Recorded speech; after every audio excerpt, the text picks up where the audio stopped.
Hello guys, welcome to our channel. As you all are aware that Chandrayaan 3 has soft landed on the moon on 23rd August 2023. With this, India became the first country to land on the south pole of the moon. And it has also put India among the elite, as India is the only fourth country in history to complete soft landing on the moon. So this topic is very important for various competitive examinations, as it will be covered in science and technology field and also in current affairs perspective for various competitive examinations like UPSC. In this video, I will try to cover about Chandrayaan 3 in a competitive examinations perspective. So you all people are aware that Chandrayaan 3 is the third lunar mission from India. Previous lunar missions were Chandrayaan 1 and Chandrayaan 2. So the main mission objectives of Chandrayaan 3 are to demonstrate a safe and soft landing on the lunar surface, to demonstrate a rover roving on the moon, and conduct some scientific experiments to know about the details of the moon. So before going to know about the details of Chandrayaan 3, let us know about previous missions of Chandrayaan 1, Chandrayaan 2. So India's first lunar mission started with Chandrayaan 1. So ISRO launched Chandrayaan 1 in the year 2008.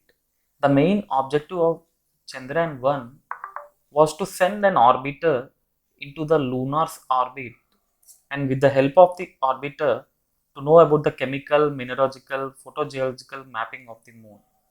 So its main objective was to study the lunar surface using an orbiter and a moon impact probe. Chandrayaan 1 was launched using the vehicle PSLV. PSLV is a polar satellite launch vehicle which was used during the launch of Chandrayaan 1. At the time of Chandrayaan 1, our heavy launch vehicle GSLV is still in trial phases only. So PSLV was used to launch Chandrayaan 1. So what are the key findings of Chandrayaan 1? With the help of Chandrayaan 1, we were able to find the water on the moon. So along with Chandrayaan 1, with the instrument, one of the instrument present on Chandrayaan 1, our scientists were able to find the presence of hematite. Hematite is a mineral which is a form of iron oxide, or also called as rust. So rust is produced when iron is exposed to oxygen and water. So this demonstrates the presence of water on the surface of the moon. So the mission life of Chandrayaan 1 was for 2 years. But after 312 days of launch, Chandrayaan 1 has lost its contact with the ISRO team due to some technical reasons, even though it has almost achieved all the mission objectives. ISRO has launched its second lunar exploration mission, Chandrayaan 2, in the year 2019. So in Chandrayaan 2, apart from orbiter, ISRO intended to show the demonstration of soft landing on the moon with the help of a lander and a rover. So the main objective of Chandrayaan 2 was to study the lunar surface and land a rover on the south pole of the moon. GSLV Mark III launch vehicle was used to launch Chandrayaan 2. As you all are aware that Chandrayaan 2, India's second mission to the moon, had failed to make a soft landing on the lunar surface. The lander and the rover malfunctioned in the final movements and crash landed, getting destroyed in the process. Despite this failure, the mission's orbiter and other parts have been functioning normally, gathering some information. So, what are the key findings of Chandrayaan 2? Chandrayaan 2 mission has given more precise information about presence of water on the moon. It also gave some information about presence of sodium in the atmosphere of the moon. Apart from this, with the instruments on board the orbiter, we were able to find the presence of chromium and manganese. ISRO has launched its third lunar exploration mission in the year 2023, so Chandrayaan 3. It is the third mission of Chandrayaan series. And the main objective of the mission was to demonstrate the end-to-end capability in safe landing and roving on the lunar surface. Similar to Chandrayaan 2, Chandrayaan 3 consists of a propulsion module, a lander, and a rover. And GSLV Mark 4 vehicle was used to launch Chandrayaan 3.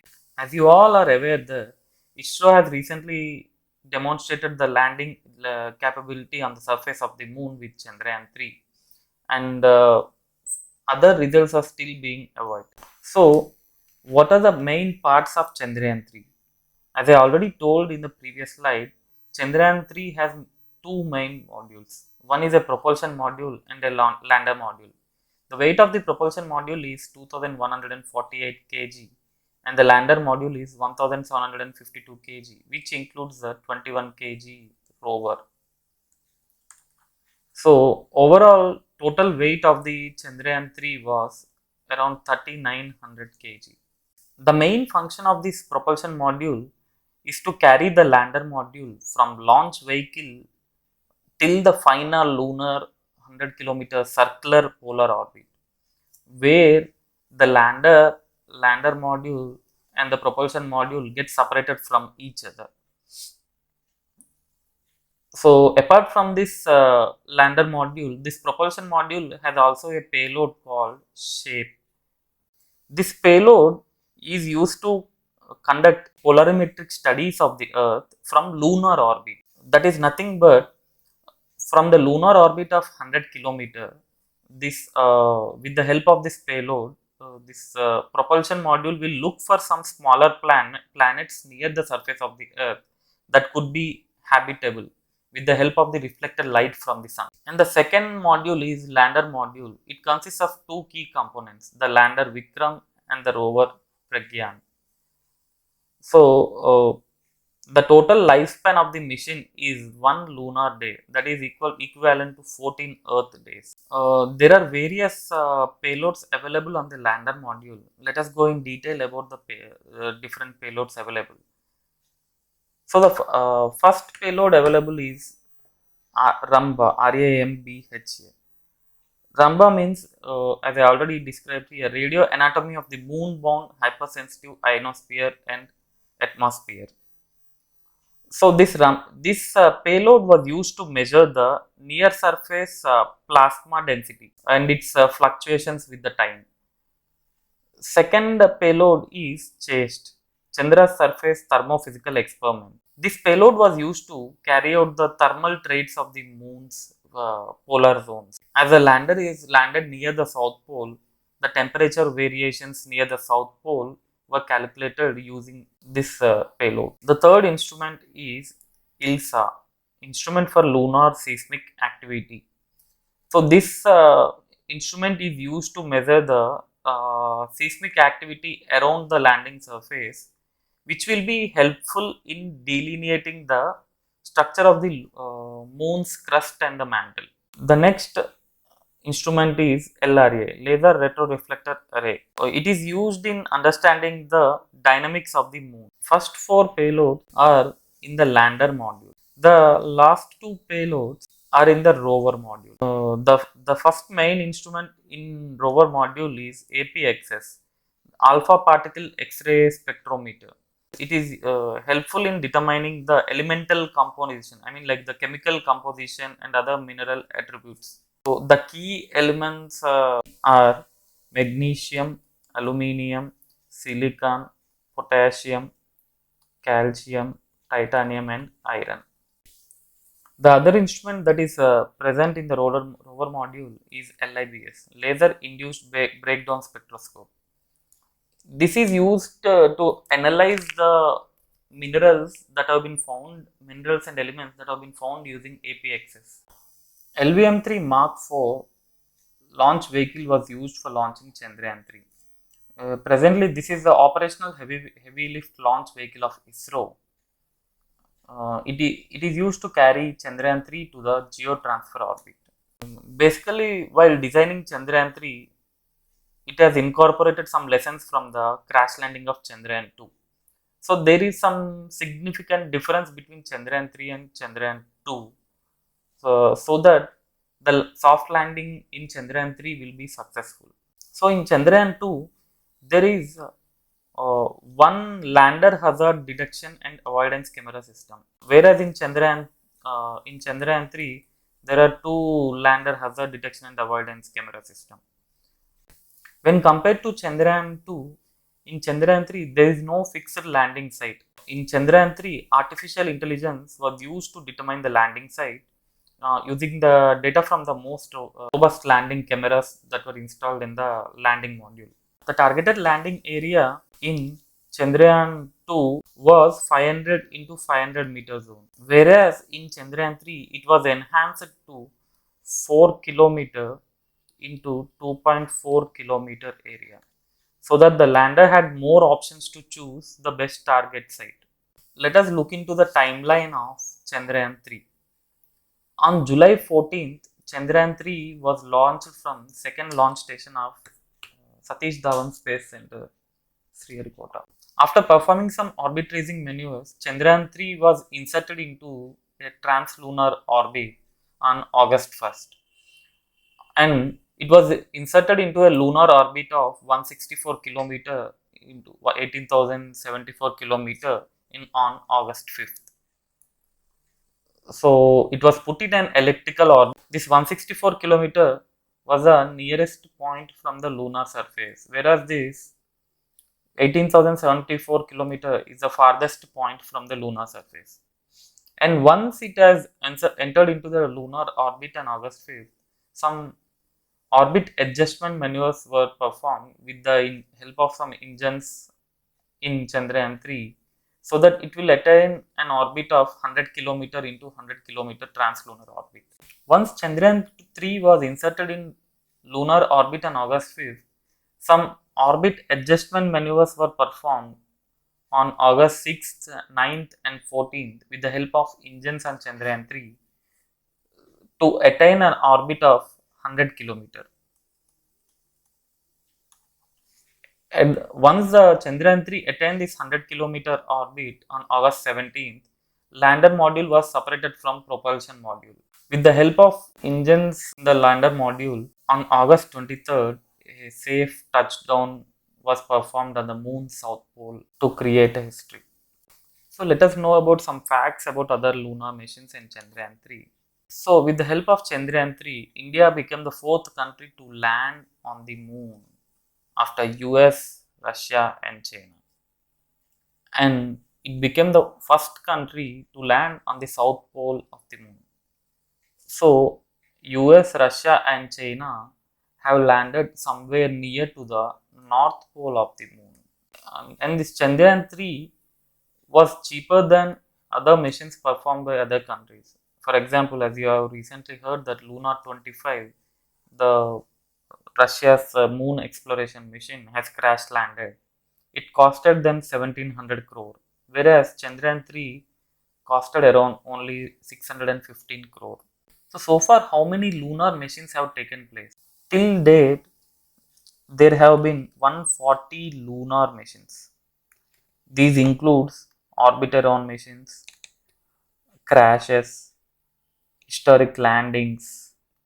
Of these 140 missions, you already know that only 4 countries have successfully soft landed on the moon. And of this 140, there have been 28 landing missions, and these include 6 missions that carried humans. So while other countries have successfully landed on the north pole of the moon, why India wanted to land on the south pole of the moon? First of all, it was a never explored area.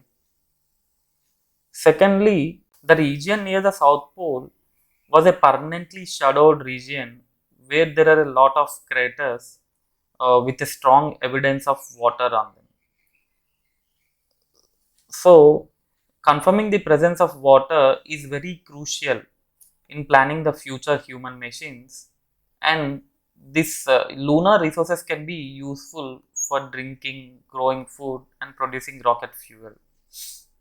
Apart from this, scientific discoveries may lead to some valuable insights into the origin and evolution of celestial bodies. Clues from the earliest history reveal the moon is thought to have formed from the debris of a massive impact between a Mars-sized object and an early Earth. So, exploring this lunar south pole can shed a light on the materials and conditions that exist during these critical events. So, now let us know about the details of future expeditions of ISRO. ISRO, in collaboration with Japanese space agency JAXA, is poised to explore the moon's polar regions with the machine named LUPEX, Lunar Polar Exploration Machine. The main aim of this machine was to look into the permanently shaded areas of the moon, which will be helpful in finding the presence of water and for future lunar exploration missions. The next important mission on ISRO's calendar is Aditya L1 mission. It is supposed to be launched in September 2. So, it is the first Indian mission to study the sun. In this mission, the spacecraft shall be positioned in a halo orbit around the Lagrange point L1 of the Sun Earth system. This point is around 1.5 million kilometers from the Earth. So, the main aim of this mission is observing the sun's corona, emissions, and its solar flares, winds. So, the next mission is XPOSAT, X-ray Polarimetry Satellite. In this, the spacecraft will carry two scientific payloads in the low Earth orbit. It is India's first dedicated polarimetry mission to study various dynamics of bright astronomical X-ray sources in extreme conditions. Next, ISRO in collaboration with NASA is developing a low Earth orbit observatory called NISAR, NASA-ISRO SAR. With the help of this NISAR, it will map the entire globe in 12 days. That will provide spatially and temporally consistent data for understanding the changes in the Earth's ecosystem, ice mass, vegetation biomass, sea level rise, groundwater, and other natural hazards like earthquakes, tsunamis, volcanoes, and landslides. And next is, with the help of Gaganyaan mission, ISRO intends to send humans to the space and return them safely to the Earth. This mission will consist of 2 unmanned flights and 1 manned flight. And this manned flight will carry 3 astronauts, including a woman, to low Earth orbit for 7 days. Next, with the help of Chandrayaan mission, ISRO is planning to send an orbiter to the planet Venus. Thank you for watching the video, guys.